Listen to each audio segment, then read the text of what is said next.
Un vieil homme renifle sans vergogne un sous-vêtement rose, mais une fille regarde avec dégoût derrière son dos. L'homme pervers commence à lécher les sous-vêtements et à les frotter sur son visage. Elle ferme lentement la porte, mais l'homme continue de le faire quand même. La fille, vraiment dégoûtée, envoie alors un texto à quelqu'un pour qu'il vienne chez elle le plus tôt possible car elle devait parler du père de cette personne. Elle vérifie ensuite ce qu'il fait à nouveau, ne croyant pas en ce qui se passait juste devant ses yeux. La femme cuisine quand l'homme se glisse derrière elle et lui demande si la nourriture est prête. Elle dit ensuite que cela pourrait prendre un peu plus de temps. Il dit alors qu'il a vraiment faim et profite de la situation pour regarder ses fesses. Elle dit ensuite qu'ils doivent attendre que Carlos arrive de toute façon pour qu'ils puissent dîner ensemble. Il essaie ensuite de la harceler sexuellement et met ses mains autour de sa taille. Elle tente alors de se débarrasser de lui en lui disant qu'ils doivent attendre l'arrivée de son mari. L'homme dit que c'est bien et accepte d'attendre. Il se cache ensuite dans le coin de la cuisine derrière le dos de la femme pour renifler à nouveau les sous-vêtements. La fille vigilante remarque le comportement étrange de l'homme, regarde attentivement derrière elle et le surprend presque en train de renifler les sous-vêtements. Mais l'homme est juste assez rapide pour cacher les sous-vêtements dans sa poche. Elle demande alors ce qui se passe, mais il dit que ce n'est rien. La femme se regarde dans le miroir et s'apprête à prendre une douche.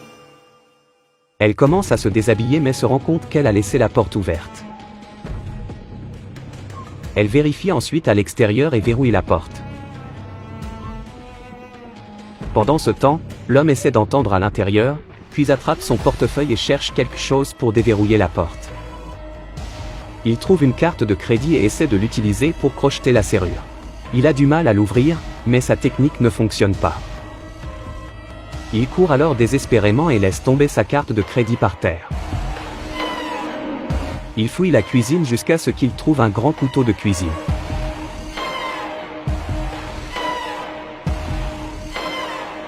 Il parvient ensuite à ouvrir la porte à l'aide du couteau de cuisine.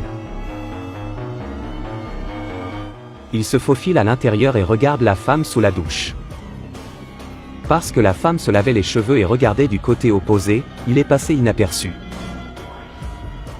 Il fixe alors la femme nue puis s'en va en claquant la porte. La femme entend alors le bruit et vérifie ce qui s'est passé. Puis elle quitte la cabine de douche et se regarde dans le miroir une fois de plus avant de quitter la salle de bain. Mais ensuite, elle est surprise parce que la porte était en fait déverrouillée. Puis, elle voit son mari et lui demande s'il venait d'arriver. Le mari confirme alors qu'il venait d'arriver. Puis elle demande à son mari s'il est entré dans la salle de bain. Il dit ensuite qu'il n'aurait pas pu faire ça parce qu'il venait d'arriver. Mais la femme, confuse, dit qu'elle a vraiment entendu quelqu'un dans la salle de bain et se demande si cela aurait pu être le père du mari. Le mari rit et lui dit que son père ne ferait jamais une telle chose. Puis, la femme lui dit qu'elle a certainement verrouillé la porte, mais soudain la porte s'est déverrouillée quand elle est partie. Le mari devient alors furieux et lui dit que son histoire est complètement illogique, qu'elle devrait l'oublier et qu'ils devraient manger quelque chose ensemble. Elle lui dit alors de croire en ce qu'elle lui a dit. Le mari insiste alors pour qu'il aille manger quelque chose et se dirige vers la salle à manger. La femme a l'air assez contrariée parce que son mari ne l'a pas cru. Elle baisse les yeux et trouve une carte de crédit gisant sur le sol. Elle le ramasse. Dans la salle à manger, le mari dit qu'il aime cette odeur et demande à sa femme de quel genre de nourriture il s'agissait. Elle poursuit en disant que c'est son plat préféré. L'homme pervers renifle les sous-vêtements, se cachant avec ses mains et dit que l'odeur était vraiment géniale. Il le cache ensuite dans sa poche et enlève secrètement ses chaussures. Sous la table, le pervers essaie de toucher la femme à l'aide de ses pieds. La femme sent quelque chose la toucher sous la table et essaie immédiatement de quitter la pièce, disant à son mari de la suivre.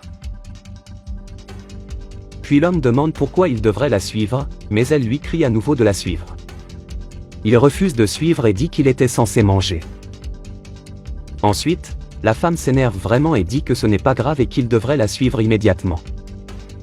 Ensuite, le mari dit à son père qu'elle agit un peu bizarrement et lui demande d'attendre un peu. Il la suit dans une chambre puis elle lui dit que son père se comportait comme un pervers. L'homme se fâche vraiment contre elle et dit qu'elle est devenue complètement folle de faire ce genre d'accusation et que son père ne ferait jamais de telles choses. Elle le confronte ensuite et lui dit qu'elle se fiche de ce qu'il pense et qu'elle ne veut pas d'un homme comme ça dans sa propre maison. Puis, Le mari lui crie dessus, lui disant d'arrêter d'être si stupide. L'homme effrayant ouvre soudainement la porte et lui dit qu'il est vraiment triste d'apprendre qu'elle l'accuse de telle chose. Il dit ensuite qu'il se sentait mal après avoir entendu ce qu'elle disait de lui, qu'il la considérait comme sa propre fille, et qu'il l'aimait et l'appréciait en tant que partenaire de son fils. Il se défend en disant qu'il ne penserait même jamais à faire de telles choses. Son mari s'énerve vraiment et l'accuse de dire des choses horribles sur son père et de le faire se sentir vraiment mal. L'homme essaie alors de s'excuser auprès d'elle et lui dit qu'il est vraiment désolé s'il lui a causé des ennuis. L'homme jure alors à Dieu qu'il ne ferait jamais rien pour lui faire du mal et la supplie de lui faire confiance. Son mari dit alors que ce n'était qu'un malentendu et qu'ils devraient rester ensemble parce qu'ils forment une famille. Le mari embrasse le front de la femme et lui dit que tout va bien. La femme n'a pas l'air convaincue. Son père lui demande une faveur et lui dit qu'il a besoin de médicaments parce que ses jambes le tuent. Il demande à son fils s'il peut lui en procurer à la pharmacie. Le fils accepte et le père se met à le serrer dans ses bras et dit qu'il est vraiment reconnaissant envers son fils. Le fils dit qu'il l'aime et le père dit qu'il l'aime aussi. Puis le fils dit qu'il ne prendra pas très longtemps. Il quitte la pièce avec son père. Mais le fils se souvient qu'il a oublié son portefeuille et demande à sa femme si elle l'a vu. La femme le supplie alors de la croire. Le mari dit qu'il devrait juste oublier ça.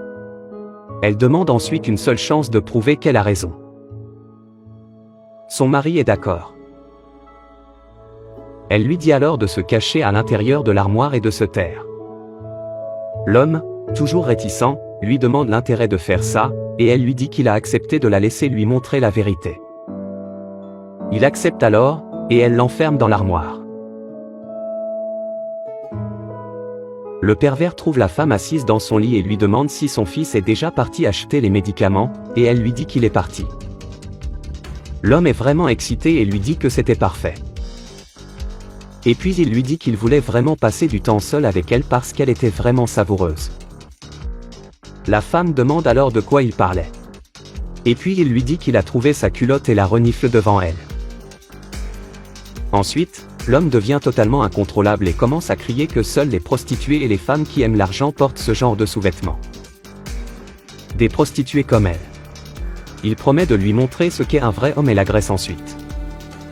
Son fils le surprend, ouvre la porte de l'armoire et lui crie dessus, lui demandant ce qu'il faisait.